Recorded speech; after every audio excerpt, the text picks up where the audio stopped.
Hello and welcome. You're watching Mind the Stock Market with Vijay Singhania. Mr. Vijay Singhania is a founder and chairman of TradeSmart. वो fellow chartered accountant है 1976 batch के 30 साल से ज्यादा का अनुभव रखते हैं वो शेयर बाजार में पैन इंडिया ब्रोकर एसोसिएशन के प्रेसिडेंट भी रह चुके हैं 2006-2007 में अब मिस्टर सिंघानिया मेरे साथ जुड़ चुके हैं welcome mister Singhania to the show Singhania साहब अगर हम बात करें शेयर बाजार की तो 4000 से ज्यादा स्टॉक्स लिस्टेड है लेकिन जब हमें तुलना करनी होती है तो हम निफ्टी का इंडेक्स देखते हैं तो निफ्टी इंडेक्स एक इम्पॉर्टेंट इंडिकेटर है मार्केट्स के लिए ऐसा क्यों और निफ्टी की जर्नी के बारे में कुछ बताइए।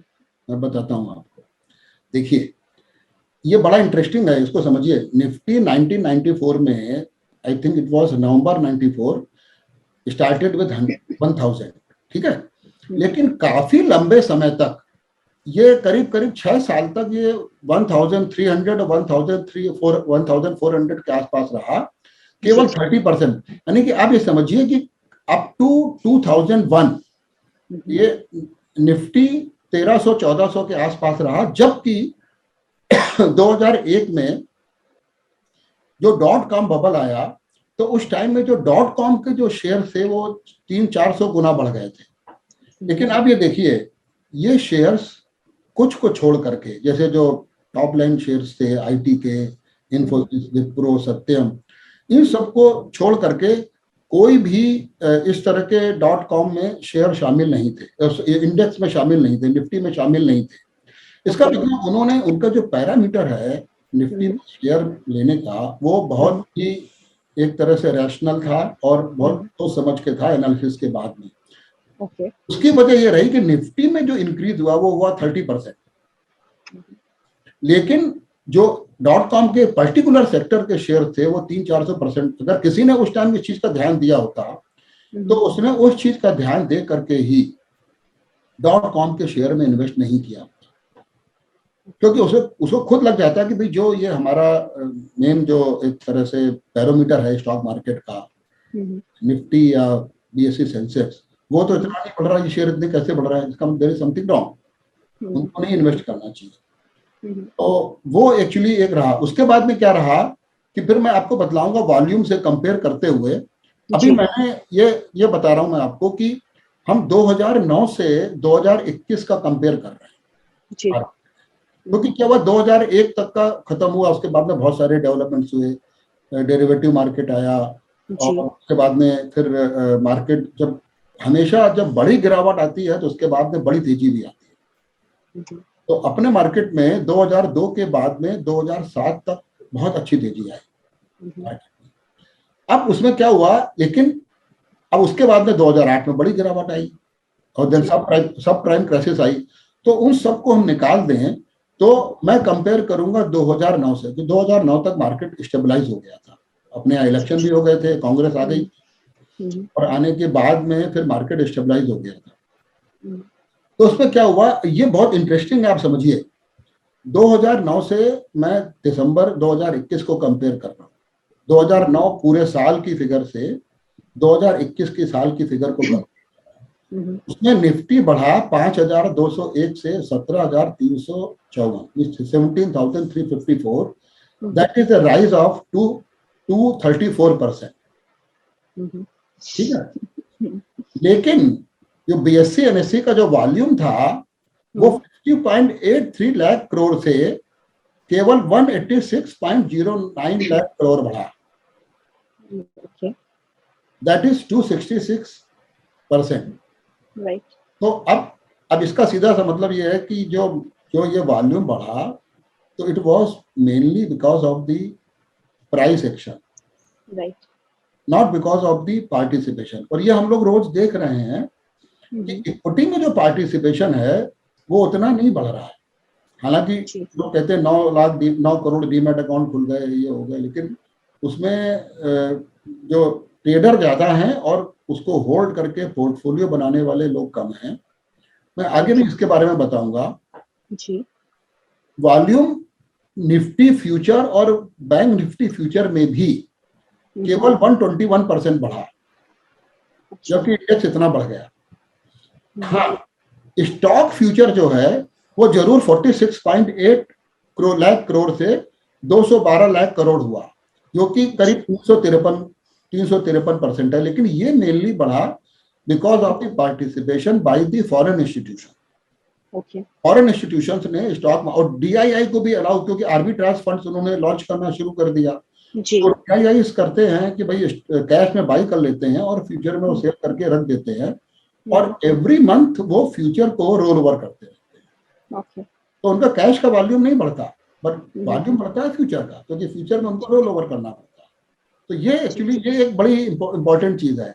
लेकिन अब उसके अगेंस्ट में आप अगर इंडेक्स ऑप्शन में आए, तो इंडेक्स ऑप्शन में 2009 में 67 लाख करोड़ का वॉल्यूम था, जो बढ़ गया 12,622 लाख करोड़, जो कि करीब, मुझे तो वो भी देखना पड़ेगा, आई थिंक 19,184%, मतलब 19,184% इंडेक्स और बैंक निफ्टी का निफ्टी फ्यूचर, निफ्टी ऑप्शंस और बैंक निफ्टी ऑप्शंस का जो वॉल्यूम था वो 19,184% बढ़ा। अब इसमें एक थोड़ा सा कैच है जो समझना पड़ेगा। इसमें क्या है, इसमें एक्चुअली नोशनल प्राइस जो होता है वो शामिल है, क्योंकि स्टॉक एक्सचेंज वही फिगर देती है। अच्छा। लेकिन वो अलग से प्रीमियम की फिगर भी देती है। अगर हम उसको निकाल दें नोशनल प्राइस को, तो भी उसमें क्या है, वो ये जो वॉल्यूम है उसका वो 1074% बढ़ा केवल प्रीमियम में। तो वो ये मैटर इसलिए करता है कि भाई प्रीमियम तो देखा जाए तो कुछ पैसे से लेकर के, मतलब 5, 10, 15 पैसे, 50, 1 रुपए, 2 रुपए से लेकर के बहुत मोटा एक्चुअली अमाउंट हो सकता है उसमें। एट द मनी होगा या इन द मनी होगा तो बहुत ज्यादा जी। तो ये एक्चुअली इसमें हो जाएगा। तो ये बड़ा इंपॉर्टेंट है। अब इसमें जो इन्वेस्टर को समझने वाली चीज है, ये बहुत जरूरी है। अब इसमें क्या है कि टोटल कैश मार्केट में जो वॉल्यूम है वो एफपीआई का वॉल्यूम करीब 22-23% है। अच्छा। पहले भी था और अभी भी वही है। पीआईआई का वॉल्यूम लगभग पहले 12% था, अभी बढ़ गया 15%। और वो इसलिए बढ़ा है कि वो उनको एक्चुअली म्यूचुअल फंड आप देख रही हैं कि म्यूचुअल फंड में नेचुरली ज्यादा एसेट्स मैनेजमेंट, ज्यादा इन्वेस्टमेंट बढ़ा है, सभी लोग कर रहे हैं, तो वो उसके अंदर वो बढ़ के आया है उसके अंदर।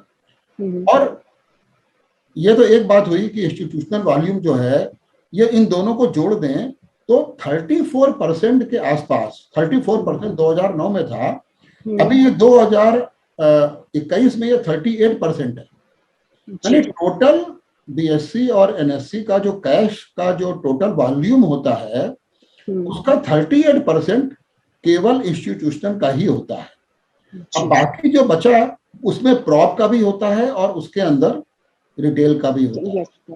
और रिटेल के भी जो होते हैं उसके अंदर नॉन डिलीवरी भी होता है और डिलीवरी भी होता है। तो देखा जाए तो जो इसमें हम लोग तो एज ए ब्रोकर महसूस करते ही हैं कि जो ये रिटेल का जो वॉल्यूम है इसमें डिलीवरी का वॉल्यूम बहुत कम होता है। इन द लॉन्ग रन क्या सही रहता है? एक ट्रेडिंग स्ट्रेटेजी, ट्रेडर होना सही है, या फिर जो नए निवेशक बाजार में इस समय प्रवेश कर रहे हैं उनके लिए इस समय एक्यूमुलेट करना, शेयर और लॉन्ग टर्म में रखना ज्यादा बेनिफिशियल रहेगा? देखिए, जब भी मार्केट तेजी से गिरता है तो मेरा ये मानना है कि वो उसमें वॉच रख करके वो that is the best time for portfolio building. क्योंकि क्या है कि मार्केट में इतने उतार चढ़ाव देखे और इतने लोगों से डिस्कशन होता है, तो हमने ये पाया कि कोई भी गवर्नमेंट ये अफोर्ड नहीं कर सकती कि मार्केट लंबे समय के लिए नीचे जाए, क्योंकि कभी कभी ऐसा होगा तो प्रॉब्लम हो जाएगी। क्योंकि फिर वो सब रिटायरमेंट फंड्स, पेंशन फंड्स, सब लोग इक्विटी में इन्वेस्ट करते हैं, तो फिर वो उन सब लोगों को जो सोशल सिक्योरिटीज के, अभी एक क्या आजकल लोगों की एज भी बढ़ रही है। पहले क्या होता था, आमतौर पर 70, 72, 75 साल की उम्र में लोग चले जाते थे, बट अभी तो आराम से लोग कहते हैं 80, 90 साल। और जापान ऐसी जगह में तो मैंने देखा कि 100 साल के भी कपल्स जो है आराम से सूट बूट टाई लगा करके और ढंग से, एक्चुअली मैंने उनको प्रॉपर वॉक करते देखा। तो ये और इन सब जगहों में ये प्रॉब्लम ज्यादा है एक्चुअली, जो ये डेवलप्ड कंट्रीज है, थोड़ा सा विद इम्प्रूव्ड मेडिकल फैसिलिटीज वगैरह वो ज्यादा है। तो खाली इसमें मैं पहले बता रहा था, जो coming back to that, stock future में जो एफपीआई का जो वॉल्यूम है वो 19% 2009 में जो था वो बढ़ के 45% हो गया। तो ये इंपॉर्टेंट, क्योंकि स्टॉक फ्यूचर में भी लोग क्या कैश में बाइंग देखते हैं, कैश में बाइंग इतनी हो गई, इसमें इतनी हो गई, बट वो फ्यूचर की बाइंग सेलिंग भी उतनी इंपॉर्टेंट है। Mr. Singhania, thank you so much for your time and insight on how the markets developed over time. आपसे फिर मुलाकात होगी अगले एपिसोड में, जहां हम बात करेंगे मार्केट मूव्स के बारे में, ट्रेंड्स कैसे बनती है और बाजार को कैसे देखना चाहिए। तब तक के लिए thank you very much. Thank you.